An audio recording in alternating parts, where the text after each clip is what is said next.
What did you actually say about writing this book? I mean, when you traveled there for 2 years, almost 2 or more than 2 years, and did you record people speaking to you? Because your approach is you listen to the people. It's not really about yourself. It is about the people living there. You say history is usually written by the victors, but your idea is it is written by those who were not there. So you want to listen to those who are there. And did you write as you traveled? Did you write in English, or did you sort of jot down things in Bulgarian? Yes, all of the above. All of the above. It was a complex journey logistically because it's 3 languages, 3 different currencies. Every time you cross the border, purely logistically, every time you cross the border, you know, the border guards want to know why. Of course, now it's an almost normal border for people with passports crossing legally. Of course, if you're a refugee, it's deadly. Actually, refugees have died. At least 2 people have been shot on this border, you know, in the last few years. So it's still deadly if you don't have the right passport. Even with the right passport, you know, in broad daylight, and me being a solo woman, it's unusual in that area, you know, for a solo woman to just turn up in a car, you know, and so every time you cross the border, it's, you know, it's a bit of an ordeal. I did everything. Obviously, the book is in English, now it's in German, but most of the material, the encounters with people took place in these 3 languages. I speak Bulgarian, I speak a tiny bit of Turkish, but I learned a bit of Turkish. And of course Bulgarian and other Balkan languages have plenty of Turkish words in them already. So sometimes, yeah, you can, if you don't mind humiliating yourself and speaking basic languages. I took notes furiously, I recorded people, I changed all names. And in fact, writing in English, was this a kind of a protective shield against the pain revisiting this place might have caused you?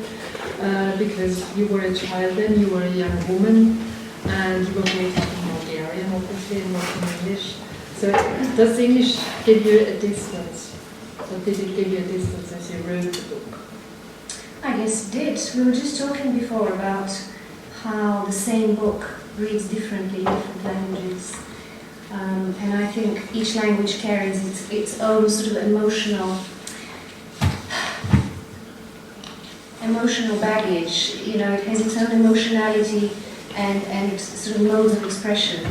And I guess when you're writing in English, you know, being an English language writer, probably frees me up, and I think that's a very perceptive question of you. You know, it probably frees me up emotionally to write about the Balkans in a way that I couldn't do in Bulgarian, because I would just have a breakdown, you know. I just couldn't do it. So yes, I think language can serve as a gateway into a kind of different mode of operating, emotionally, imaginatively as well.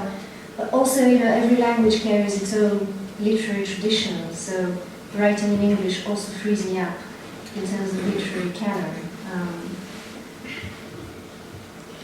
And then of course you studied. Darf ich ganz kurz fragen, verstehen Sie Englisch so weit, dass man das so lassen kann?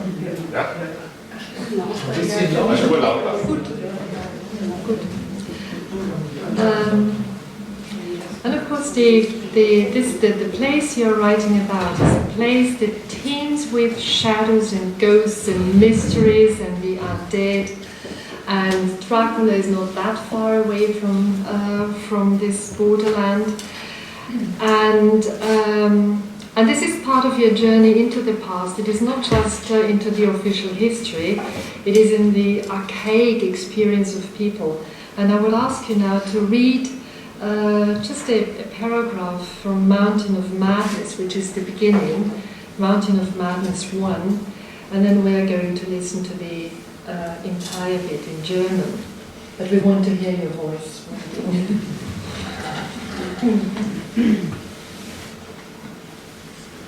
Mountain of Madness. This moment came halfway through the journey. high in the Rhodope Mountains of the Greek-Bulgarian border. A serpentine road climbed the river gorge, and where the road ended at the top, there was a last phantom village with gouged windows and the waterless stone fountain.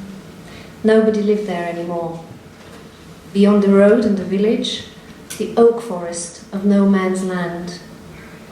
We think we'll go through life without knowing the uncanny, except in films, perhaps, but in that village I had experienced something that struck terror in my heart.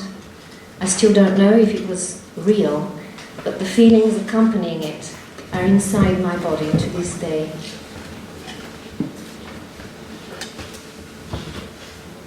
Der Moment kam auf der halben Strecke der Reise. Hoch oben in den Rhodopen, an der bulgarisch-griechischen Grenze, führte eine Serpentinenstraße die Bachschlucht hinauf. Und wo die Straße oben endete, lag ein letztes Phantomdorf mit ausgehöhlten Fenstern und einem steinernen Brunnen ohne Wasser. Niemand lebte mehr dort. Jenseits der Straße und des Dorfes die Eichenwälder des Niemandslandes. Wir meinen, durchs Leben zu gehen und das Unheimliche, außer in Filmen, nie kennenzulernen. Aber in diesem Dorf habe ich etwas erlebt, das den Schrecken in mein Herz brachte. Ich weiß immer noch nicht, ob es real war, aber die Gefühle, die es begleiteten, sind bis heute in meinem Körper. Ich war in diese vergessene Falte des Berges gekommen, um etwas zu suchen, und war in das da hineingeraten. Vielleicht war es das, wonach ich gesucht hatte. Wie auch immer, nun sah ich mich diese Schlucht mit struppigem Wald voller Wildschweine und Felsklippen hinunterrennen, 20 Kilometer ohne einen Menschen. Die unbarmherzige Sonne hämmerte auf meinen Kopf wie ein Urteil für irgendein Verbrechen, das lange zurücklag. Oben zwischen den Gipfeln gab es tatsächlich eine Felsspitze namens Urteil, eine Stelle, von der Körper in den Schlund der Zeit geworfen worden waren, der zwischen den ersten Menschenopfern der Thraker und den letzten Jahren des Kalten Krieges klaffte. Aber ich lief in die entgegengesetzte Richtung, bergabwärts zum nächsten bewohnten Dorf, das weit weg war, und weit weg war auch alles andere, das mir verständlich war. Das Gefühl, dies sei nichts Persönliches, dies sei nicht nur mein Schrecken, erwies sich im Rückblick als richtig. Ich nahm Schwingungen von Ereignissen auf, die der Berg in sich trug. Es waren keine natürlichen, sondern Grenzschwingungen, Schwingungen eines Waldes, in dessen Bäume die Initialen jener eingeritzt waren, die im 20. Jahrhundert jung und verzweifelt gewesen waren. Ihrer Geschichten wegen war ich gekommen, aber war ich der Aufgabe gewachsen? Die Leute hatten mir erzählt, hier würden Menschen und Dinge verschwinden, aber nichts geht wirklich weg. Das fühlte ich jetzt, wie eine Anwesenheit hinter mir. Obwohl es Mittag war, hatten sich die Berge des Orpheus dunkel verfärbt. Ich kam an einen Seitenarm des Flusses und blieb stehen, um etwas zu trinken. Das eisige Wasser brannte in der Kehle. Ich wusste, dass die Quelle der Mesta, griechisch des Nestos, jenseits der Grenze oben in der höchsten Bergkette der Balkanhalbinsel lag und dass die Länge des Flusses 234 Kilometer betrug, bevor er in die Ägäis mündete. Aber was haben Tatsachen schon je für die Hilfsbedürftigen getan? Das hier war kein normaler Fluss.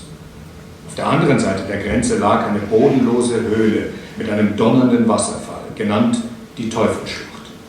Dort, so hieß es, sei Orpheus in die Unterwelt hinabgestiegen.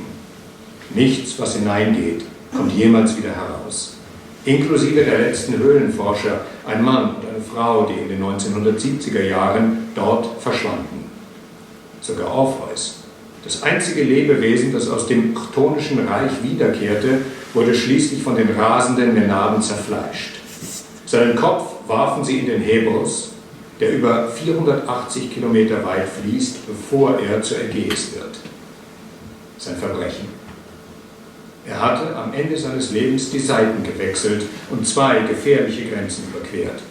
Von Dionysos, seinem früheren Mentor, dem Gott der nächtlichen Mysterien, zum Sonnengott Apollo, und von der Liebe zu Frauen zur Liebe zu Männern. Grenzlinien zu überschreiten ist nicht einmal für Götter sicher, ganz zu schweigen von menschlichen Wesen. Etwas weiter flussabwärts traf ich auf eine Frau und zwei Männer, die ein kleines Boot mit Brotleinen beluden. Dutzende Brotleinen. Sie hatten lange Haare und Gesichter, die froh waren über irgendetwas. Mein Schreck löste sich in Bezauberung auf. Sie luden mich ein, mit ihnen den Fluss zu überqueren. Und dort auf der anderen Seite, aber das ist für später. Was ist eine Grenze, wenn die Definitionen aus den Lexika nicht ausreichen? Es ist etwas, was man, ohne es zu wissen, in sich trägt, bis man an einen Ort wie diesen kommt. Du rufst in eine Schlucht hinein, deren eine Seite in der Sonne liegt, die andere im Dämmer, und das Echo vervielfältigt deinen Wunsch, verzerrt deine Stimme, führt sie fort in ein fernes Land, wo du einmal gewesen sein magst.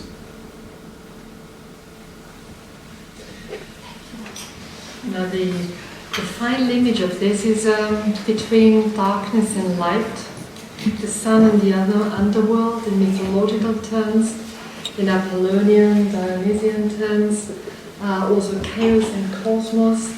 And these are divisions that crop up again and again in the text, in the various regions that you describe. And it appears that your own writing inscribes itself into this archaic pattern. Is this something you were conscious of when writing the in-betweenness, writing itself happens in this liminal zone? It's a liminal zone, which is the topography. It's all about corridors and passes and walls. So is writing itself a border experience? This is such a lovely question. You are my perfect reader. You understood everything the book was trying to do. Yes, it's a liminal zone, of course. It's the ultimate periphery. It's not just the periphery, it's not just the edge of things, of these countries, of the continent, of sometimes of sanity, but it is an interstitial, it is an in-between space. Mm. And I guess as a writer who becomes obsessed with places, I try to get under the skin of a place, which means you kind of melt into the place. So you have to leave behind all your baggage, you know. I think you have to leave behind your preconceptions, your prejudice, what you thought, you know, all your cleverness, what you thought you knew, you know, and really get under the skin of the place, tune in to the voices, you know, of the living, but also the dead are present very much, because this is a place of secrets and unmarked graves and many untold stories, and places where so much trauma has happened over a short period of time, because we're talking about the Cold War.